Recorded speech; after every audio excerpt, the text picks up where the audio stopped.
life's rough. No doubt about it. And if good luck comes your way, then you should be grateful for it. And if happiness manages to manifest itself, you should be grateful for that too. Well, I think the deck is stacked against everyone to some degree because life is very difficult and we all die. Some people do have it harder than others. And all of us have it very hard at some times in our lives. What's the alternative? You take responsibility for that and try to struggle uphill, because the alternative makes everything worse.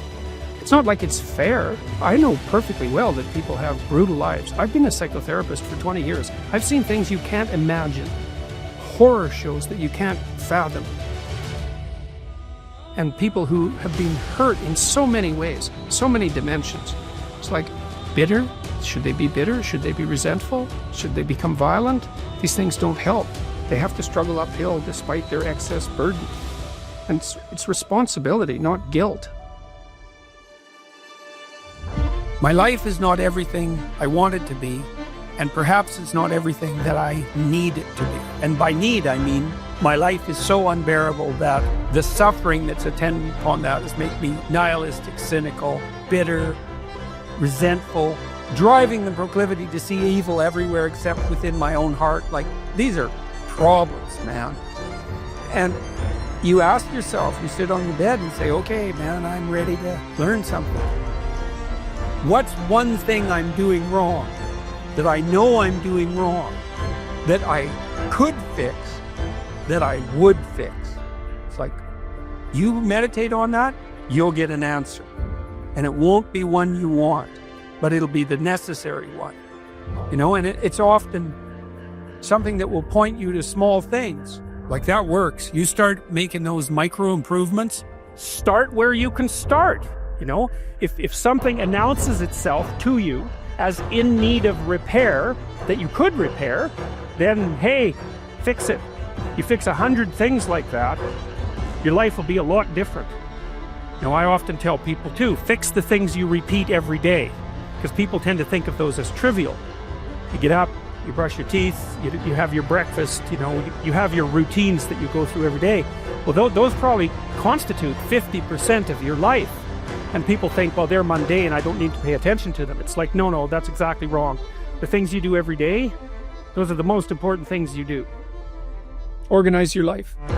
Get a routine. Get up every day at the same time. Go to bed at the same time. Establish disciplined habits. That will help a lot. A schedule. And here's how to use a schedule. Use a calendar, but don't use it as a tyrant. You want to use your calendar as if it's your confidant and advisor. And what you want to do is use the calendar, sit down, open the calendar and think, okay, well, here's what I'm going to do. I'm going to design a week of days that I would really like to have. What that would mean then is that you would schedule things that you would consider meaningful and productive, on a daily basis, so that you feel that your life is justified by having a day like that, and also to schedule enough of your responsibilities so that you make progress day by day instead of falling farther behind. No matter where you are, there are things that are happening that you understand, and there are things that are happening that you don't understand. Okay, and the things that you understand, that's order, that's the domain of order. And the things that you don't understand, that transcend your understanding, that's the domain of chaos. And chaos is also the domain of potential, because in the things you don't understand is the possibility of new knowledge, right? New ways of conceptualizing the world and new discoveries about your own nature. Right, and so you can be terrified of the things that you don't understand and that you don't know, and you can see why that might be, because they can undermine you. But by the same token, in the domain of things you don't understand is all the potential of the world. Right? So one of the things that you might think about deeply is what would be a good rule of thumb attitude to have towards the things you don't know. And one answer to that is to be terrified into paralysis because of the necessity for change that an encounter with the unknown might produce.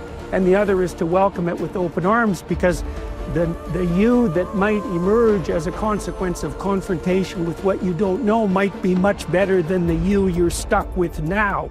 And that's very much worth considering. It's a pain to start at the bottom, but you start at the bottom where you're weak. And if you want to rectify what's weak, you have to accept the fact that you're at the bottom and that the first steps are going to be painful. It took me about 3 years, but I stopped smoking, and then I stopped drinking, and I gained 40 pounds of muscle in like 3.5 years, something like that.